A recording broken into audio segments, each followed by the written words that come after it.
Nosso estudo de hoje está no Evangelho de João, capítulo 3, versículo 7. Não te maravilhes de te haver dito, necessário vos é nascer de novo. Emmanuel comenta na lição 110 do livro Caminho, Verdade e Vida, Vidas Sucessivas. A palavra de Jesus a Nicodemos foi suficientemente clara. Desviá-la para interpretações descabidas pode ser compreensível no sacerdócio organizado, atento às injunções da luta humana, mas nunca nos espíritos amantes da verdade legítima. A reencarnação é lei universal. Sem ela, a existência terrena representaria turbilhão de desordem e injustiça. À luz de seus esclarecimentos, entendemos todos os fenômenos dolorosos do caminho. O homem ainda não percebeu toda a extensão da misericórdia divina nos processos de resgate e reajustamento. Entre os homens, o criminoso é enviado a penas cruéis, seja pela condenação à morte ou aos sofrimentos prolongados. A providência, todavia, corrige, amando. Não encaminha os réus a prisões infectas e úmidas. Determina somente que os comparsas de dramas nefastos troquem a vestimenta carnal e voltem ao palco da atividade humana de modo a se redimirem uns à frente dos outros. Para a sabedoria magnânima, nem sempre o que errou é um acelerado, como nem sempre a vítima é pura e sincera. Deus não vê apenas a maldade que surge à superfície do escândalo, conhece o mecanismo sombrio de todas as circunstâncias que provocaram o crime. O algoz integral como a vítima integral são desconhecidos do homem. O homem, contudo, identifica as necessidades de seus filhos e reúne-os periodicamente pelo laço dos sangues e ou na rede dos compromissos edificantes a fim de que aprendam a lei do amor entre as dificuldades e as dores do destino com a bênção de temporário esquecimento.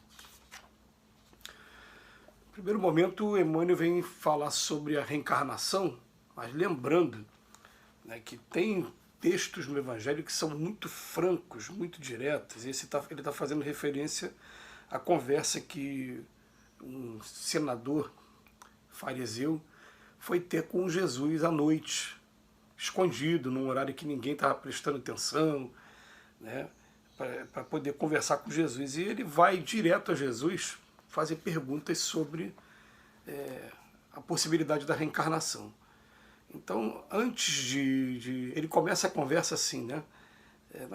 Senhor, nós sabemos que o Senhor vem de Deus, porque ninguém conseguiria fazer essas coisas que o Senhor faz se não fosse uma pessoa especial. Aí Jesus o interrompe e já antecipa a resposta.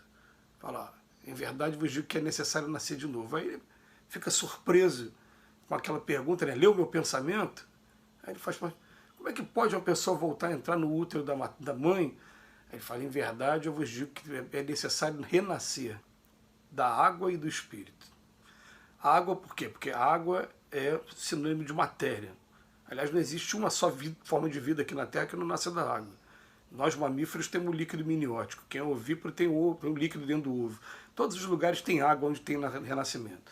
Algumas pessoas interpretaram dizendo que a água seria a água do batismo, mas a gente lembra com o capítulo 6 do Evangelho de João, que começa assim, Jesus nunca batizou com água. O batismo era o costume da religião local lá, que era o judaísmo. Se Jesus tivesse nascido na África, o batismo ia ser com batucada e fumaça, não ia fazer a menor diferença. Né? Porque ele veio batizar com o Espírito Santo. Só pegou o costume da época para poder formalmente ser apresentado. Mas, enfim, ele vem falar sobre a reencarnação e ele é bem incisivo e chega no final da conversa, Nicodemos duvida e ele ainda fala, poxa, eu estou te explicando as coisas da terra e você não está acreditando em mim, como é que eu vou te explicar sobre as coisas do céu? Claramente ele fala que não estamos preparados para algumas informações e por isso que, ao seu tempo, com o amadurecimento da humanidade, novas informações viriam, como acontece na educação de um filho, naturalmente. Então ele vem, em primeiro lugar, ele vem falar, a reencarnação é uma lei universal.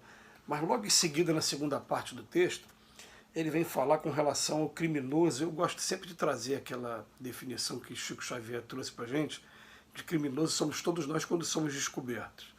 Né? Que aquele que estiver isento de pecado que atire a primeira pedra. Né? Aqui na Terra todo mundo tem o lado ainda negro ainda do espírito ainda. Né? Nós somos sombra e luz. Um dia que a gente for só luz, a gente não fica imundo como esse aqui não. Mas ele vem falar para a gente aqui, né, que o criminoso aqui na Terra ele é enviado a penas cruéis, ou a condenação da morte, ou então a sofrimento prolongado. Ou é pena de morte, ou são penas bem longas, bem duras, em locais bem complicados, né? Agora, ele vem falar para a gente, a providência, todavia, não, ela corrige amando. Então ela não encaminha ninguém para prisão, infecta e úmida, não. Ela só determina que os comparsas desses dramas troquem essa experiência material nossa aqui, a gente começa a nascer junto, viver junto e passar por algumas situações que vão permitir a nossa redenção. Vou usar o nome redenção, de redimir, né? Porque o que acontece? Quando a gente para estudar a doutrina espírita, a visão que a gente tem passa a ser uma visão maravilhosa quando eles falam, ó, ninguém teve privilégio na criação, todo mundo foi criado simples e ignorante um dia. Se fomos criados simples e ignorantes, todo mundo errou muito. Inclusive, quando ele fala que todo mundo não tem privilégio, todo mundo, até o Cristo mesmo, para chegar à condição que ele está hoje, ele também errou muito lá no passado, mas chegou à condição de perfeito. Então, quem está errando como nós aqui na retaguarda ainda, vai ter um dia que a gente simplesmente vai parar de errar. Quando a gente parar de errar, a gente vai ter a oportunidade de reparar todas as consequências dos nossos erros, e depois consciência tranquila, bola para frente. Mas enquanto isso, para a gente entender aqui na Terra a dificuldade que a gente tem nos nossos relacionamentos, a dificuldade que a gente tem no convívio familiar principalmente, né? Ele bota aqui para a gente, ó, para a sabedoria magnânima, nem sempre o que errou é um acelerado, não é, não. E como nem sempre a vítima também é pura e sincera também não. Então quem errou, na verdade, é um espírito também criado por Deus, simples e ignorante, que está no aprendizado. E a vítima também não é pura e sincera. Tem um jargão na doutrina espírita que ele fala assim, ó, existe até injustiça, mas não existe injustiçado. Aquilo que é nosso vem para a gente no momento certo e acabou. Aí você vai falar injustiça porque quem trouxe para mim, eu não fiz nada com ele, mas veio para a gente, tem razão de ser. O que não tiver que vir, não vai vir, né? Aí depois ele bota aqui, né? Deus não vê apenas a maldade que surge à superfície do escândalo, não. Ele conhece todo o mecanismo sombrio de todas as circunstâncias que provocaram um crime. E nós que estamos aqui encarnados, muitas das vezes a gente não vê que, na verdade, o crime nasceu por conta de alguns espíritos que estão aqui maquinando, influenciando a pessoa que está encarnada, e vai influenciando, e o que Deus vai contar aí nesse meio aí, né? Podemos dizer assim, ele vai ver as vezes que a pessoa resistiu, como é que foi todo o trama para poder chegar ao ponto da influência ter o êxito, e chegar ao ponto da pessoa praticar. Então ele consegue entender todo o mecanismo que a gente aqui não conhece. Aliás, há mecanismos até que acontecem com a gente encarnado mesmo, né? A gente tem o costume de colocar na cruz uma pessoa que cometeu um determinado crime, mas se a gente pudesse parar para analisar todas as etapas que levaram aquela pessoa a cometer o crime, e também, principalmente, quando a gente consegue até reconhecer que nós fizemos parte de alguma maneira, direta ou indireta, de alguma dessas etapas, a gente ficaria bastante envergonhado. Por isso que a gente pede sempre indulgência com as nossas faltas e acaba esquecendo da indulgência com as outras pessoas, né? A gente está sempre falando assim, se o mundo está duro desse jeito, se tem pessoas que o coração está endurecido, estão envolvidos na violência urbana, estão aí assaltando, né, fazendo arrastões por aí, a gente tem que pensar no seguinte, ó, o que levou aquela pessoa a ficar desse jeito? E hoje tem crianças nessas regiões mais carentes que, se a gente não cuidar, vai tomar o mesmo caminho, né? Então ele bota aqui para a gente, o algoz integral como vítima integral são desconhecidos do homem.